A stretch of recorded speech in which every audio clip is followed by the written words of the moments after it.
At 6:22 local time, over the northern Arabian Sea, 3 radar returns that had been holding a parallel track for 19 minutes simultaneously changed course.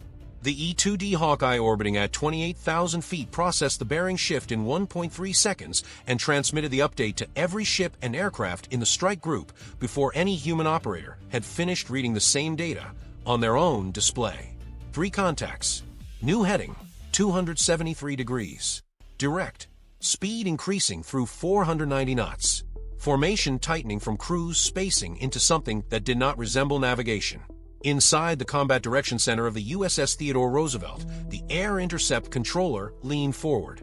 The contacts were Iranian Air Force MiG-29 Fulcrums, 3 of them, and they were no longer paralleling the strike group.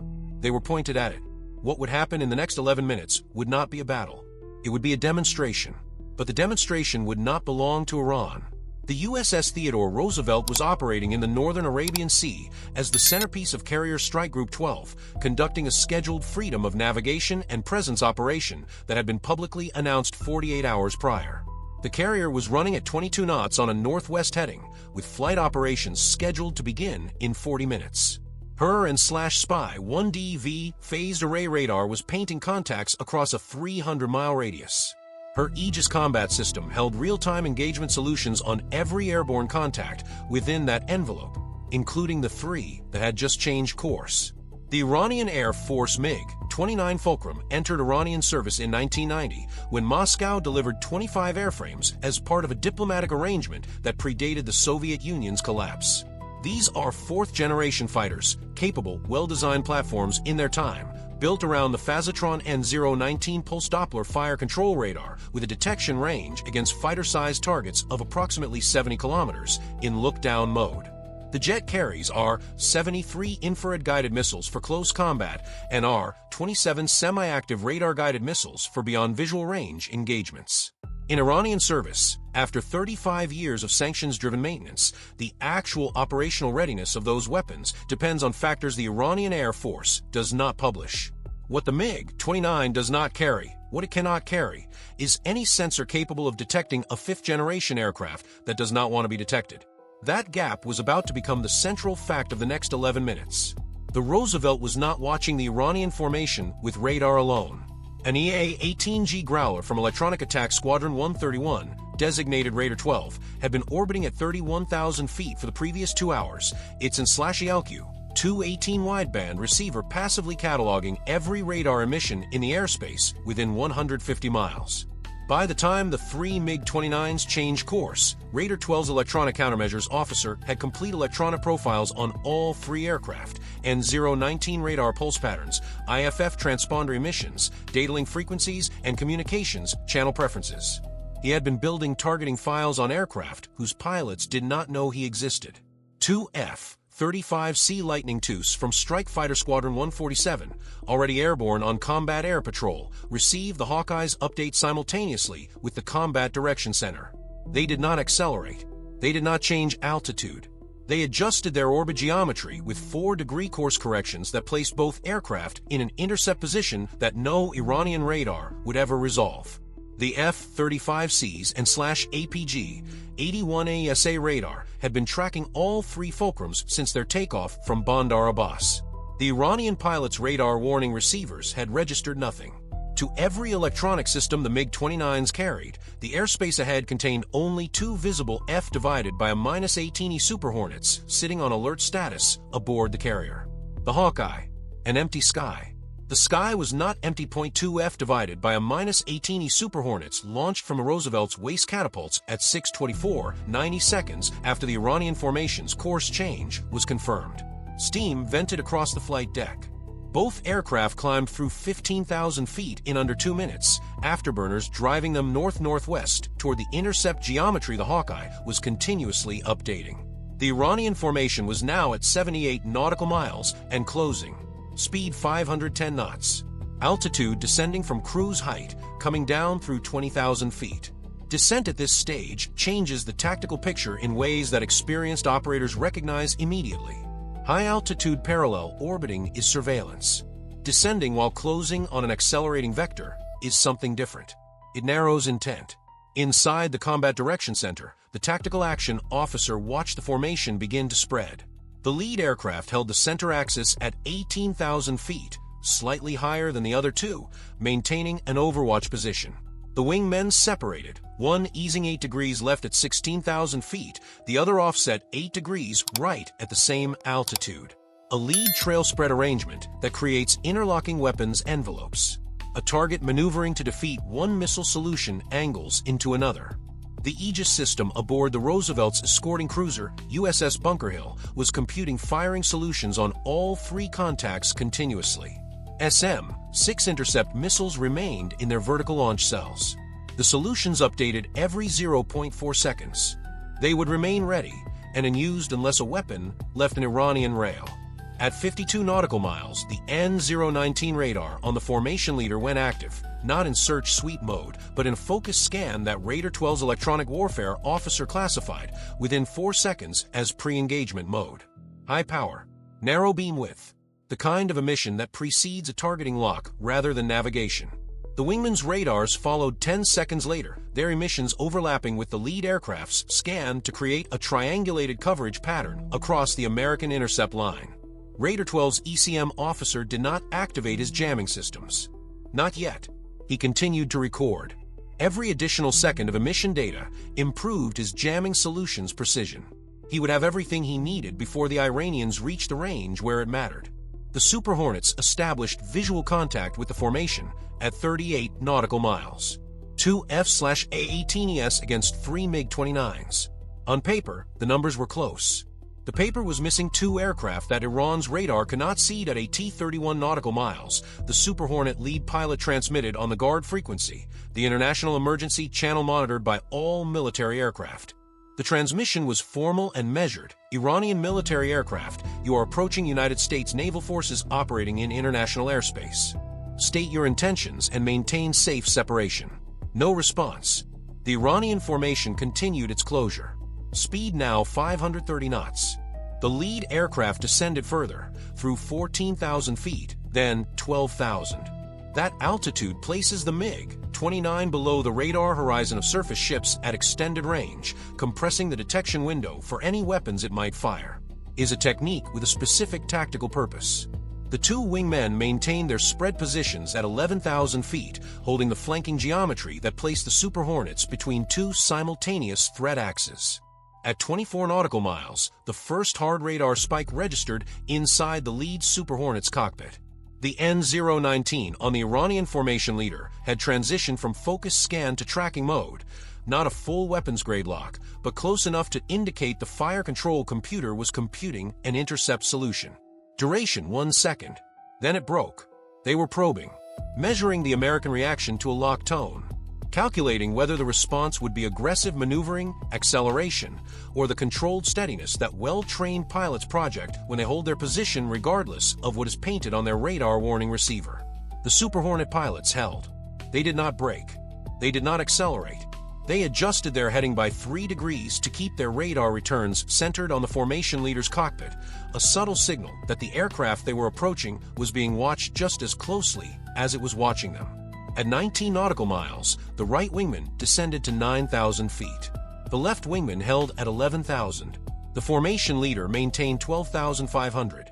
The 3 aircraft spread was now covering a vertical band of over 3,500 feet, a layered thread geometry designed so that any defensive maneuver against one aircraft exposes the defending aircraft to a firing solution from another. At 16 nautical miles, the second radar spike hit, stronger than the first. The formation leader's N-019 held tracking mode for 2 full seconds before braking. Inside the carrier's combat direction center, the result was logged immediately. 2 seconds of sustained near lock. The escalation threshold in the tactical action officer's engagement protocol was 3 seconds of sustained fire control quality radar lock. They were 1 second from that threshold. The Growler's ECM officer adjusted his hand over the jamming activation controls and waited. At 12 nautical miles, the Iranian formation leader pushed his throttle forward, lit his afterburner for 4 seconds, and descended his nose toward the carrier's bearing. His N-019 swept to full power and locked, Not a probe, not a brief scan, but a sustained fire control quality tracking lock that registered inside the Super Hornet's cockpit as a continuous hard tone. 1 second, 2 seconds, 3. The tactical action officer's threshold was crossed. At that precise moment, two things happened that the Iranian pilots had no framework to anticipate. Raider 12's ECM officer activated the ELQ-99 jamming solution he had spent 2 hours preparing. The transmission was not broadband noise. It was a precisely targeted high-power emission on the exact frequency, pulse rate, and waveform of the Iranian formation leader's N019 fire control radar. Not interference, replacement. The jamming signal entered the radar's receiver and presented to its processor as a perfect set of returns from 3 separate targets at 3 different ranges, none of them the actual Super Hornets. The N019's tracking computer, suddenly receiving contradictory targeting data from 3 phantom contacts simultaneously, broke lock and began a confused reacquisition sweep. The lock tone in the Iranian pilot's cockpit went silent. He looked at his radar display. His target was gone. 3 ghost returns had appeared at bearings that made no tactical sense. His fire control computer could not resolve them into a coherent solution. He had 4 seconds to process this before the second thing happened. The lead F-35C, which had been tracking the Iranian formation from 8,000 feet directly above and 600 yards behind the formation leader's aircraft for the previous 6 minutes, invisible to every sensor the MiG-29 carried, descended smoothly to the Iranian pilot's altitude and eased forward on his left side. 500 yards of separation. Formation distance. The Iranian pilot turned his head left. An F-35C Lightning II was sitting on his wing. It had appeared from empty sky. There had been no radar warning, no missile launch tone, no radio call, no visible approach from any direction he had been monitoring. The aircraft was simply there, had been there, his instruments now confirmed, for longer than he had been running his attack profile. The F-35C pilot did not open his weapons bay. He did not maneuver aggressively. He held position, steady, unhurried, 500 yards off the Iranian lead's left wing, and looked across the gap between 2 aircraft traveling at 530 knots over the Arabian Sea. The Iranian formation leader broke right and pulled. His 2 wingmen, receiving his emergency radio call and seeing no coherent tactical picture on their own radar displays, their N019 systems now receiving the same electromagnetic confusion Raider 12 was broadcasting on their individual frequencies, separated in opposite directions. Not a coordinated tactical withdrawal. A scatter. 3 aircraft that had entered the engagement in disciplined formation departing it in 3 different directions at maximum power. The second F-35C, which had been holding position 4,000 feet above the right wingman's aircraft throughout the engagement, descended to visual range as that aircraft turned south. The Iranian pilot did not notice the F-35C until it was 300 yards off his right wing, maintaining loose trail formation with an aircraft whose pilot had no idea he was being escorted. The right wingman accelerated to maximum dry thrust and pointed east toward Iranian airspace. The F-35C matched his speed without effort and held position for 40 miles before banking away and climbing back to altitude. All 3 Iranian MiG-29s recovered to Bandar Abbas Air Base. All 3 pilots filed incident reports. The reports described radar malfunctions, unexplained fire control failures, and the appearance of an unidentified aircraft from a direction their systems showed as clear. Iranian technical teams spent 4 days examining the N019 radar systems of all 3 aircraft and found no hardware defects. The radars were functioning correctly. They had simply been outclassed by a system operating on principles their technology could not detect, counter, or explain. The USS Theodore Roosevelt maintained course throughout the engagement. 22 knots. Northwest heading. No deviation, no acceleration, no visible reaction from the carrier's island structure. Flight operations resumed on schedule 38 minutes after the Iranian formation departed the area. The Growler recovered to the carrier's flight deck at 7:14. Its mission recorder contained 2 hours and 11 minutes of complete electronic intelligence on Iranian Air Force MiG-29 radar systems, pulse frequencies, emission patterns, waveform characteristics, and communications protocols that would be analyzed and archived for use in every future engagement where Iranian fighters chose to activate their fire control radars in American-monitored airspace. The cost analysis of this engagement is measured in capabilities rather than currencies. Iran committed 3 MiG-29 MiG-29 Fulcrums, 35-year-old airframes maintained under 4 decades of sanctions, armed with R-73 and R-27 missiles, whose factory maintenance records Iran does not share with the pilots who carry them. The formation achieved one sustained fire control radar lock lasting 3 seconds. It was defeated in under 1 second by a jamming solution that had been prepared and waiting for 2 hours. Not one Iranian missile left a rail. Not one Iranian pilot detected the aircraft that was watching them from the moment they taxied onto the runway at Bandar Abbas.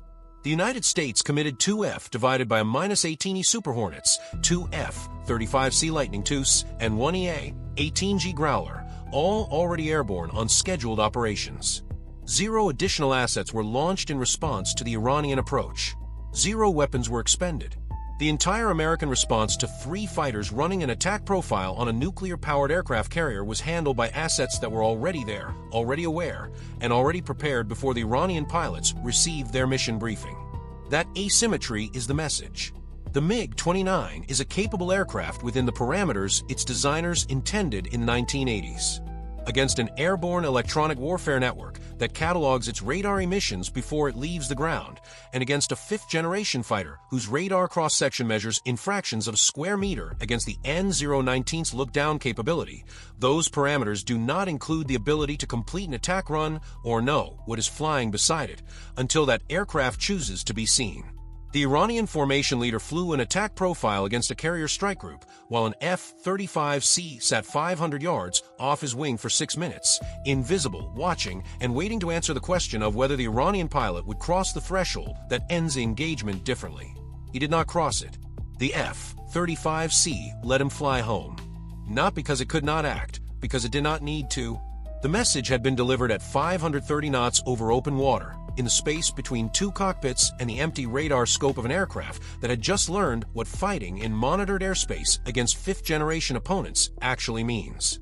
You do not get to choose the terms of an engagement when the other side has been reading your instruments since before you took off.